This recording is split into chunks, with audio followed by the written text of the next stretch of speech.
Як адкажа Лукашенко на ультыматум прэзідэнта Зеленскага? Што скажа прадстаўнік Беларусі на паседжанні Рады бяспекі АН, дзе будуць абмяркоўваць вайну ва ўкраіне?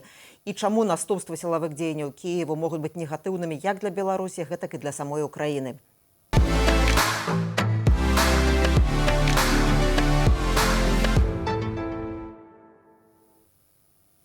Добрый день, гэта Пік Свабоды, з вами Ганна Соус. Як не дапусціць удару Украіны па Беларусі, уцягвання Беларусі ў вайну абмяркуем з беларускімі, украінскімі экспертамі і палітыкамі.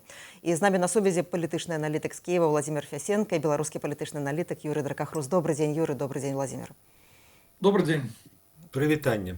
Сёння трэці дзень ультыматуму прэзідэнту Украіны Владимира Зеленскага Александру Лукашенко аб спыненні дзейнасці рэтранслятораў. Расія разгарнула ў Беларусі 4 рэтрансляторы ў Гомельскай, Берасцейскай абласцях уздоўж мяжы з Украінай для карэктавання удараў дронамі па ўкраінскіх гарадах. Спадар Владимир, скажыце, калі ласка, што зробіць Украіна, калі Лукашенко не дэмантуе да пятніцы рэтрансляторы? А тут є декілька відповідей. Можливо, нічого не зробить. Все обмежиться риторикою. Інший варіант, на мій погляд, був би найбільш доцільним, але для цього не треба було висувати саме ультиматумів. Це вирішення проблеми в закритому режимі. Не публічно, не формально. Або ці ретранслятори припинять свою дію без, скажімо так, публічного підтвердження з боку білоруської сторони, але не будуть діяти так, як раніше. Інший варіант, якісь там партизани, як це було декілька разів раніше, зроблять ці ретранслятори недіючими. Це теж варіант, який би влаштував у всякому разі українську сторону, але так, щоб не було прямих атак бойових дій з боку України. Теоретично можливо, на жаль, але я думаю, що це не найбільш вірогідний сценарій. Можливо, і якась атака дронами, наприклад, проти цих ретрансляторів. Але це був би, на мій погляд, вкрай ризикований сценарій, який би міг стати приводом для втручання із боку Росії на боці Білорусі і міг би стати приводом для початку хоча б як мінімум повітряних бойових дій між нашими країнами. Це було б, на мій погляд, найгіршим і неправильним сценарієм розвитку подій. Поки що все обмежується, на мій погляд, риторичною ескалацією, і дай Бог, щоб на цьому воно і припинилося. Дякую вялікі, Юрий. Якія крокі можа, якія крокі не можа прадпрыняць Лукашенко публічна і не публічна, каб не дапусціць удару Украіны ва Беларусі, каб все засталося на тым узроўні, на які спадзяецца спадар Владимир? Самае простае і самае пажаданае гэта тое, каб ён сапраўды прыбраў гэтыя рэтрансляторы. Прыбраў, заглушыў, як заўгодна, калі б пытанне было вырашанае. Але імавернасць гэтага не вельмі вялікая. З аднаго боку, таму што Лукашенко як палітычная жывёла, яму вельмі складана саступіць ультыматуму, публічнаму ультыматуму, які агучаны як бы урбі эт орбі. З другого боку, магчыма, гэта ўвогуле не ад яго залежыць, а вырашаць будзе Москва. Варта это рабіць, не варта это рабіць. І таму варыянт, што рэтрансляторы будуць проста адключаны, он мне падаецца малаімаверным.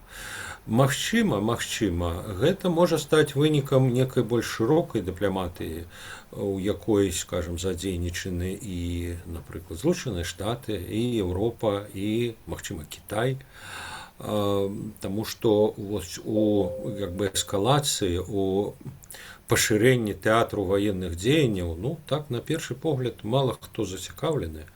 Але так можа атрымацца, таму што ва ўсіх ёсць свая годнасць, ва ўсіх ёсць, ніхто не хоча траціць твар, а сітуацыя ультыматума, она стварае рызыку страты твара кім-небудзь. І в этом сэнсе, калі Владимир кажа, што, можа быць, нічога не будзе, Зеленскі скажа, я яшчэ там на месяц працягну свой ультыматум. Это страта. Это страта, пэўная страта твару. І таму вельмі складана сказаць, як будзе разгортвацца сітуацыя далей.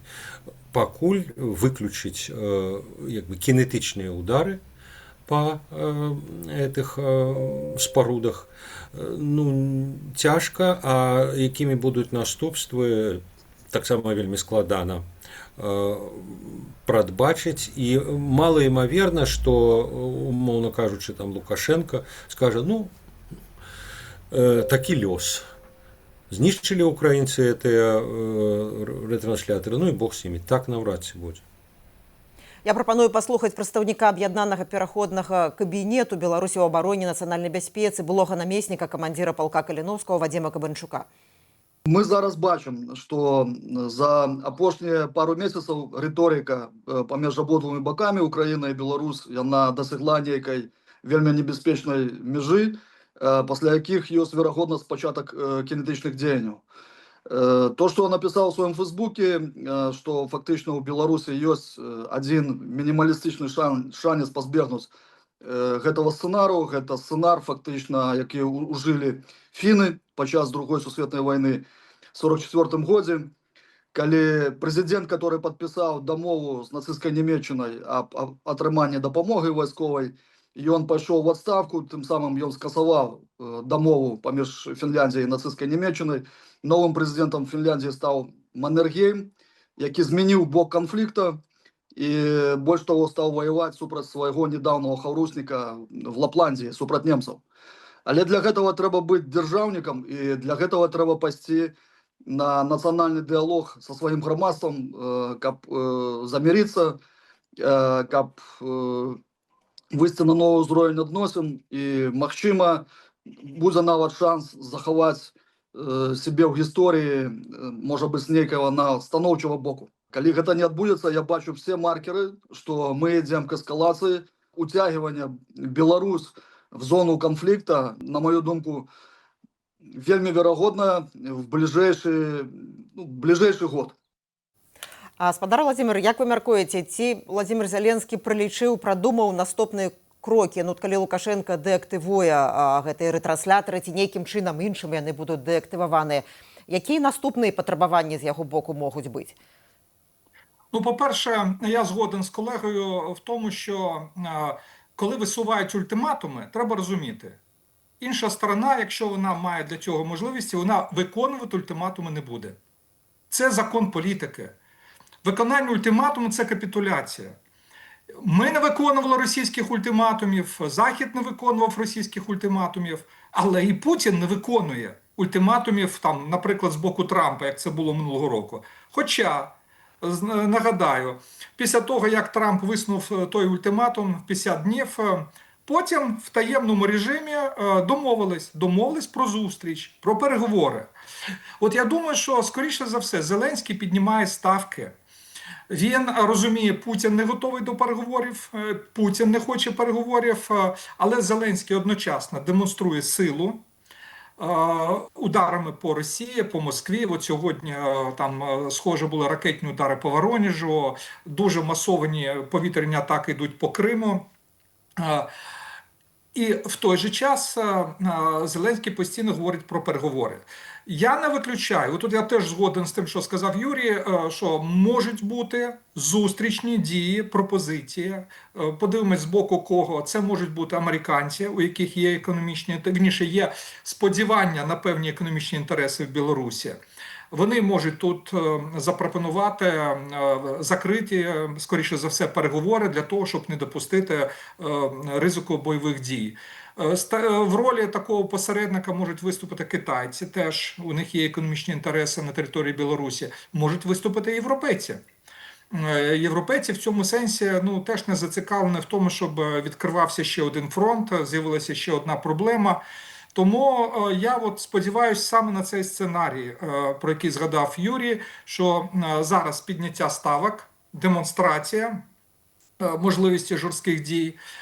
Після цього, можливо, не чекаючи завершення цього ультиматуму, можуть бути певні домовленості.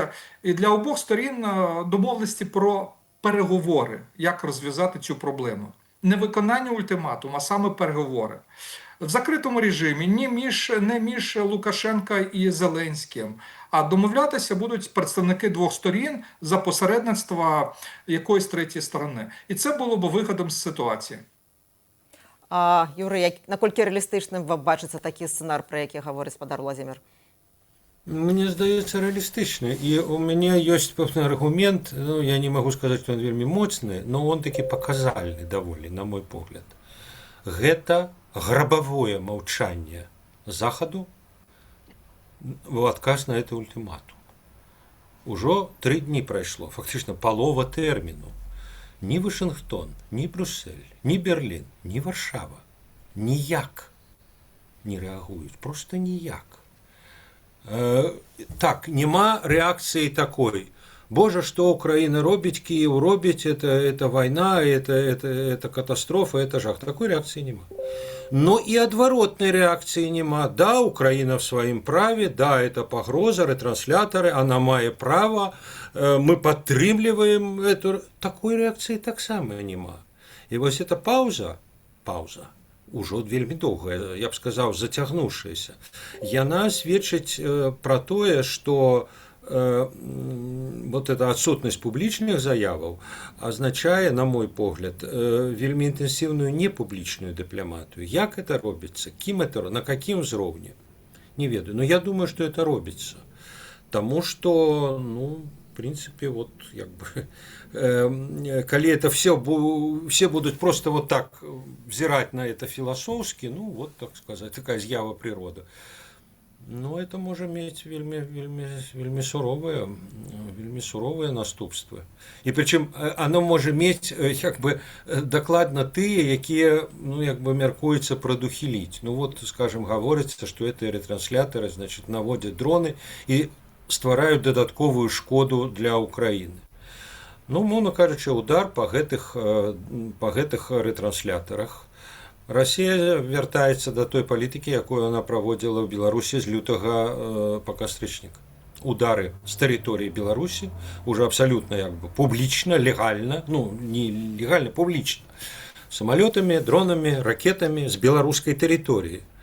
І шкода ад ретранслятараў і шкода ад прямых удараў з беларускай тэрыторыі па Ўкраіне будзе больш в якім варыянце.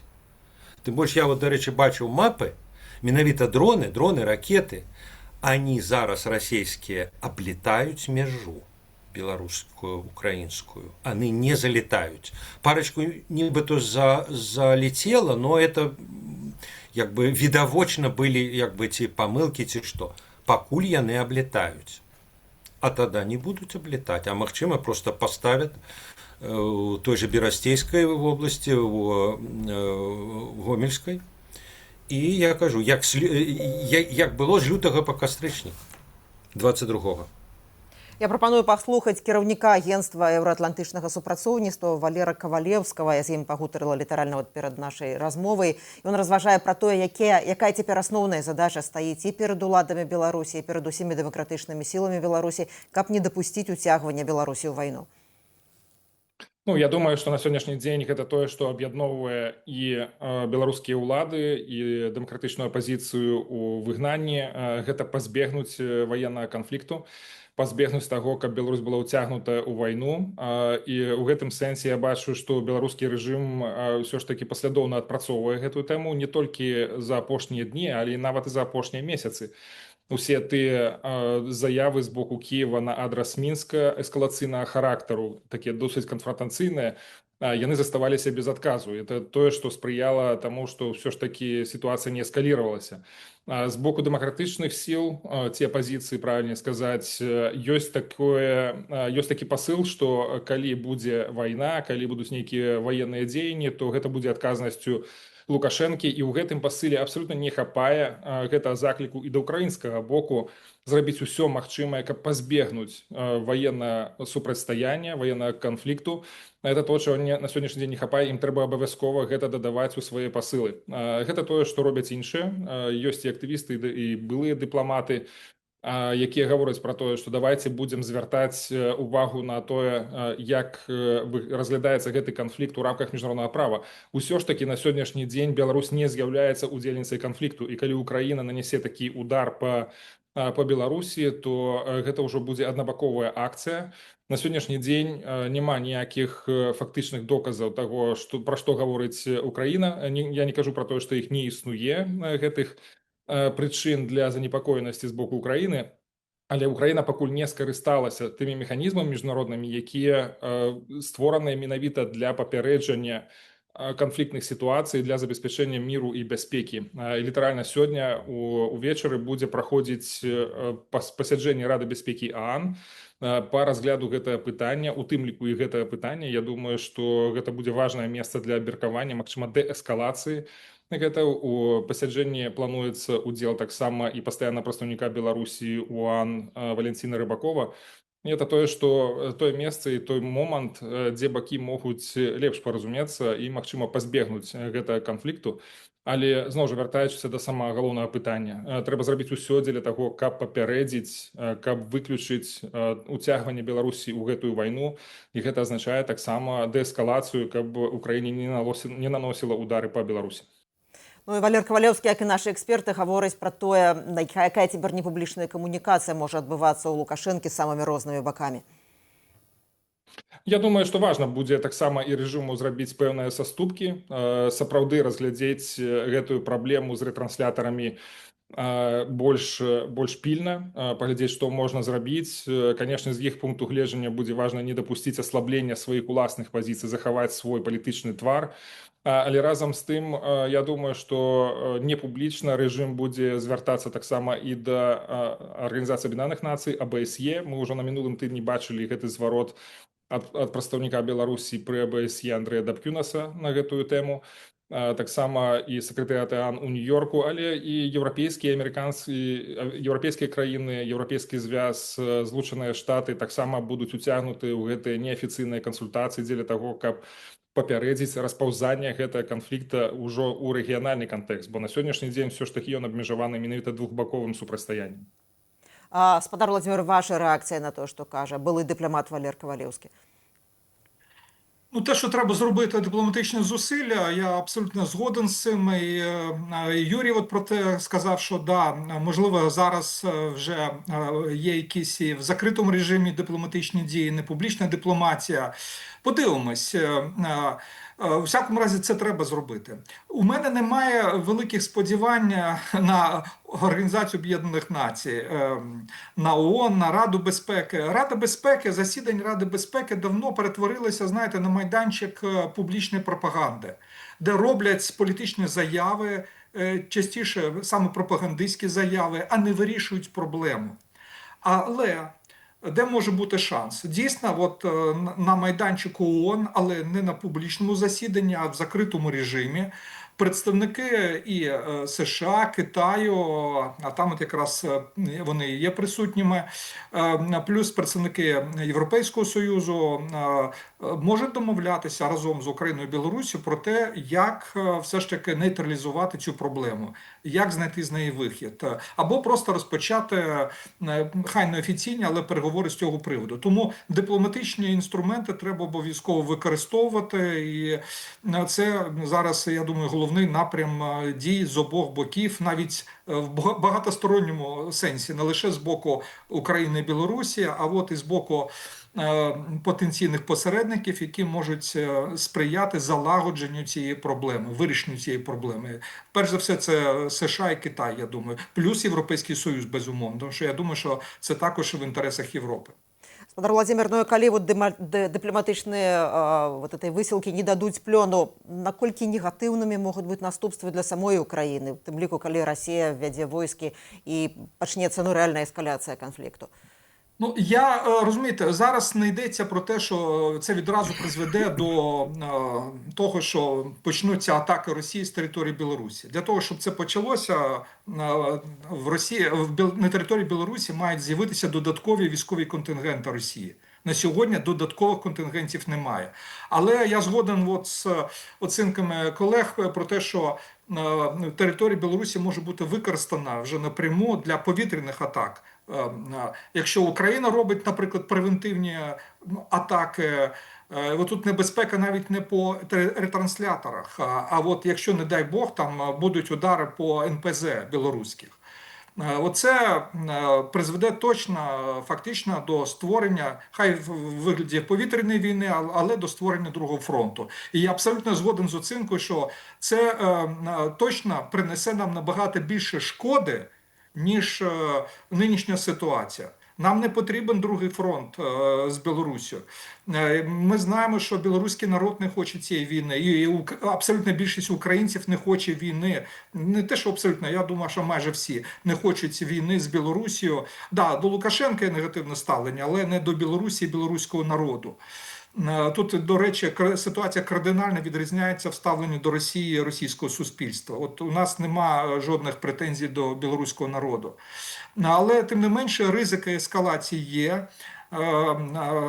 І тому цих ризиків треба уникнути. Я дуже сподіваюся, що все ж таки, поки йдеться лише про підняття ставок політичних, для того, щоб підштовхнути деяких наших партнерів до реальних переговорів, от спочатку по білоруській темі, а потім, можливо, перейти вже і до переговорів з Росією про деескалацію. А на сьогодні треба не допустити ескалації саме в відносинах між Україною і Білоруссю. Негатив є і в тому, що якщо будуть навіть превентивні удари з українського боку, то це може змінити ставлення до України і з боку деяких наших партнерів.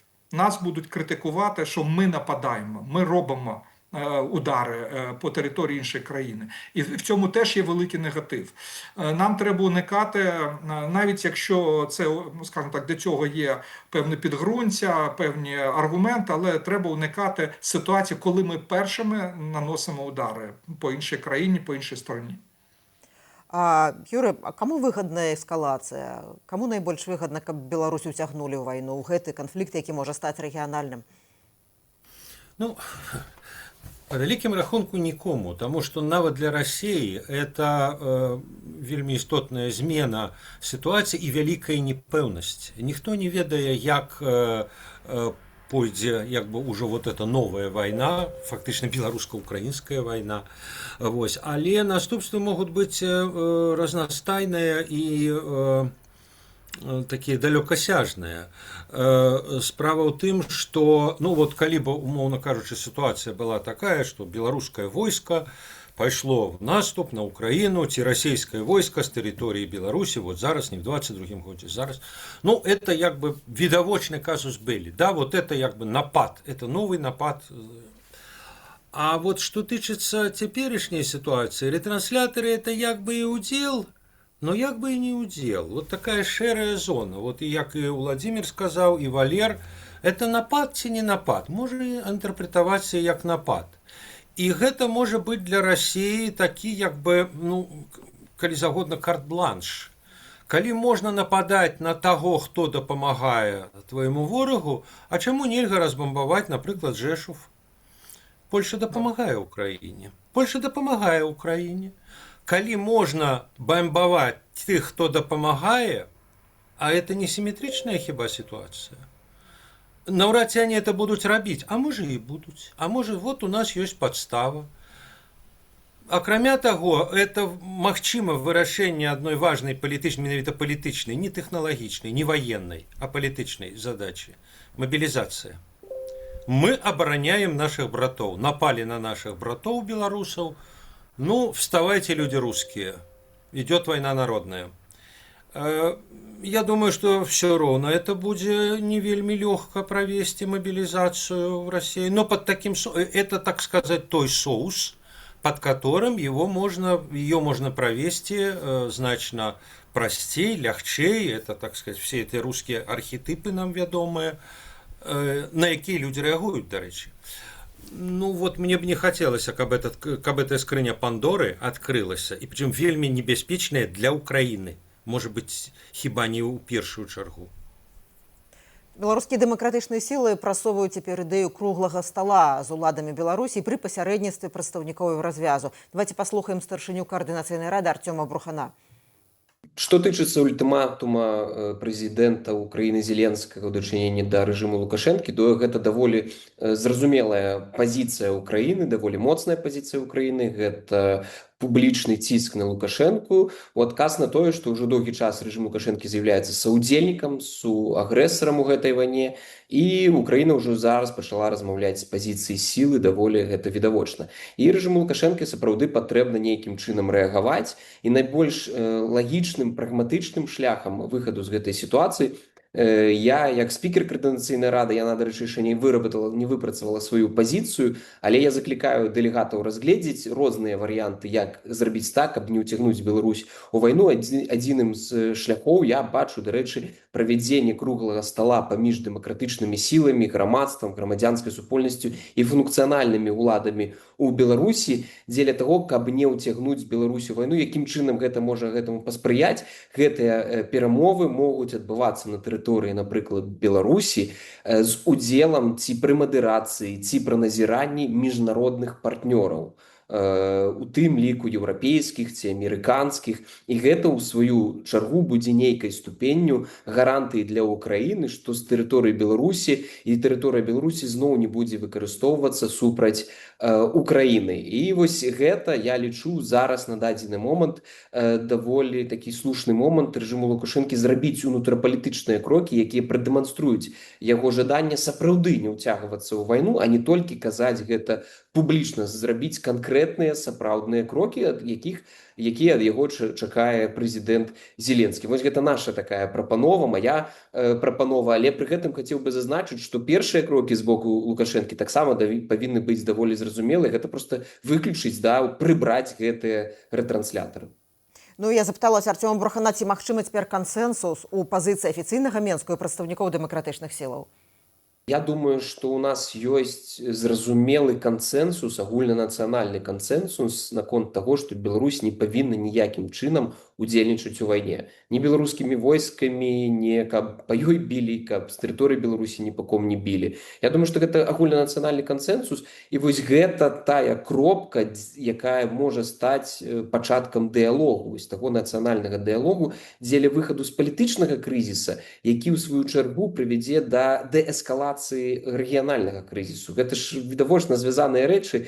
На жаль, вось з 2020 года хтосьці яшчэ доўгі час можа не разумеў, што гэта ўсё звязана. Вось зараз гэта настолькі відавочна, што гэты ўнутрапалітычны беларускі крызіс, ён прывёў да вось той кропкі, у якой мы зараз знаходзімся, што мір у Беларусі можа быць парушаны, а незалежнасць і дзяржаўнасць стаяць на пароге краху. Вось гэта вельмі страшна, гэта вельмі важна, і тут трэба ўсім бакам рабіць крокі, каб не дапусціць паўнавартаснага ўцягвання Беларусі ў вайну і захаваць і ўмацаваць нашу незалежнасць. А лепш за ўсё гэта рабіць праз апору на грамадства, на свой народ, а не там на Пуціна, Расію ці замежныя войскі.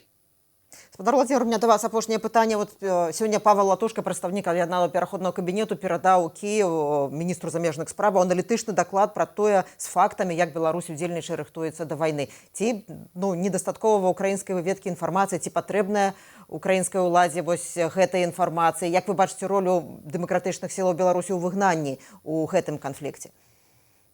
В даному випадку, я думаю, що Україна має підтримувати активні стосунки з представниками білоруської опозиції, співпрацювати і в питанні взаємодії між представниками наших суспільств, демонструвати Україні треба підтримку демократичних сил Білорусі. Там, де можливо отримати і необхідну інформацію про стан ситуації в Білорусі. Знаєте, зайва інформація, яка стосується тих чи інших дій режиму Лукашенка, які можуть сприяти війні Росії проти України, вона, не буде зайвою така інформація, вона може бути корисною. Я думаю, що українська розвідка має достатньо багато такої інформації, і Зеленський це демонструє в своїх заявах, але все рівно така взаємодія потрібна. І ми особливо цінуємо підтримку пряму підтримку, коли люди ризикують своїм життям, воюючи разом з Україною на фронті проти Росії. Я маю на увазі полк Каліновського. От це ми особливо цінуємо, і це найбільш важлива для нас форма підтримки. А взаємодія потрібна. І, в принципі, оця ідея про те, щоб сприяти, можливо, якимось контактам, якщо це можливо, я не знаю, наскільки білоруська опозиція може допомогти таким переговорам. Тут у мене є певні сумніви. Але, тим не менш, якщо є можливість якимось чином сприяти початку переговорів про розв'язання тих проблем, які озвучені президентом Зеленським, я думаю, що це варто зробити. Я не думаю, що такі переговори можуть бути на території Білорусі, навряд. Тут має бути відносно нейтральний майданчик для таких переговорів, але так чи інакше, але взаємодія з білоруською опозицією, в тому числі з урядом вигнання, я думаю, що вона потрібна. І далі все залежить від конкретних ситуацій і конкретних дій. Дякую вялікі, што прыйшлі ў эфір Піку Свабоды, падзяліліся вашай экспертызай. Дякую вялікі. Дякую, на все добре. Гэта быў палітычны аналітык з Украіны Владзімір Фясенка, а з намі застаецца на сувязі Юрый Дракахрост, палітычны аналітык Юрый Дракахрост. І, Юрый, у меня да вас пытанне, як мяркуеце, ці магчымы гэты кансэнсус у пазіцыі уладавай, пазіцыі дэмакратычных сілаў, ці магчымы круглы стол, да якога заклікае апазіцыя? Магчыма, он калі-небудзь будзе і магчымы. Зараз он не выглядае магчымым. Тым больш, што кансэнсус тут такі, ведаеце, ну так, ніхто не хоча вайны. Ніхто не хоча, каб Беларусь была ўцягнутая ў вайну. Але калі, скажам, дэмакратычныя сілы гавораць, дзеля гэтага трэба, каб Лукашенко дэмантаваў гэтыя рэтрансляторы, то есть каб выканаў умову Зеленского, ну а уладны бок такую пазіцыю зусім не адстойвае, он адстойвае адваротную, это наша справа, Россия наш союзнік. Вось, і таму тут казаць пра кансэнсус не зусім выпадае. Ну а што тычыцца перамоваў, то мы ведаем, што ў Беларусі адбываецца, мы ведаем, як вал рэпрэсіяў, прынамсі не спыняецца. Калі там кагосьці вызваляюць, это не мяняе грамадскую в цэлым сітуацыю. І все дэмакратычныя сілы, той же, скажем, Артём Брухан, они все под присудами, они все для белорусской влады вораги, злочинцы, здрадники и так далее. З якой радости им вести з ими перамовы. Я думаю, что все-таки тут партнеры на перамоваў, это той же Зеленский, до речі. И, до речі, Зеленский и казаў, что мы вели перамовы, мы ведем неформальные перамовы.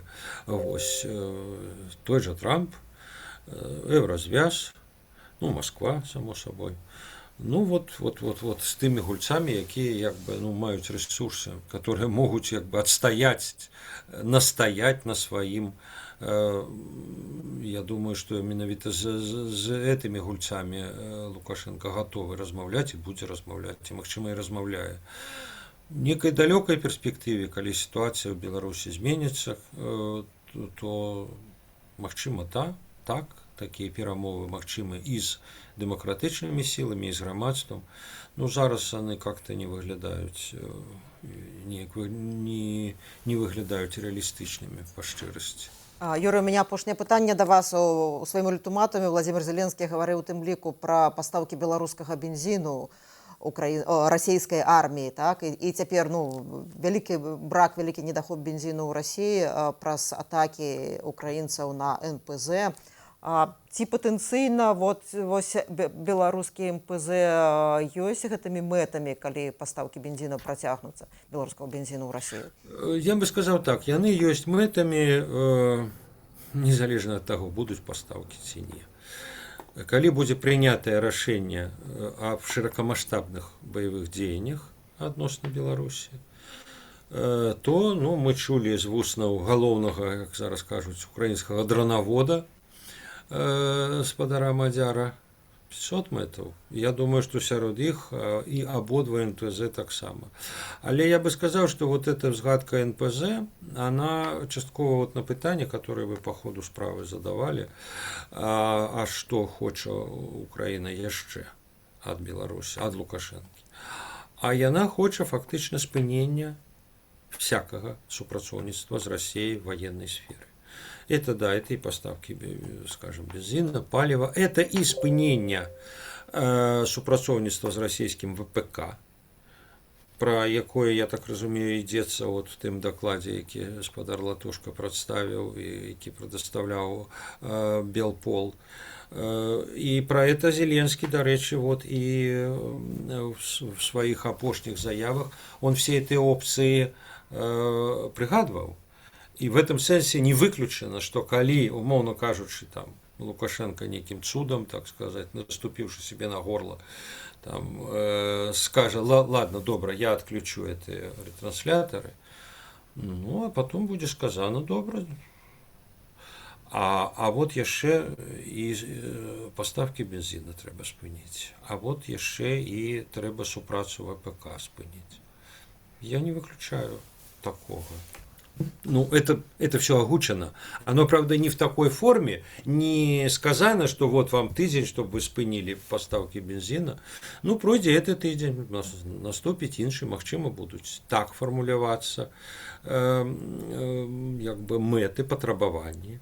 Вось. І я думаю, что это один з чыннікаў, чаму беларускія ўлады ну, не настроены выконваць это ультыматум.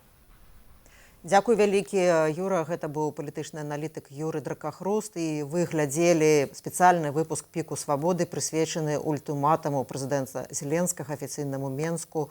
У гэтым ультыматуме гаворыцца да наступнай пятніцы, гэта 26 чэрвеня, дэмантаваць, дэактываваць 4 рэтранслятары, якія знаходзяцца на мяжы Украіны і Беларусі, якія дапамагаюць расійскім дронам атакаваць украінскія гарады. Дзякуй вялікі.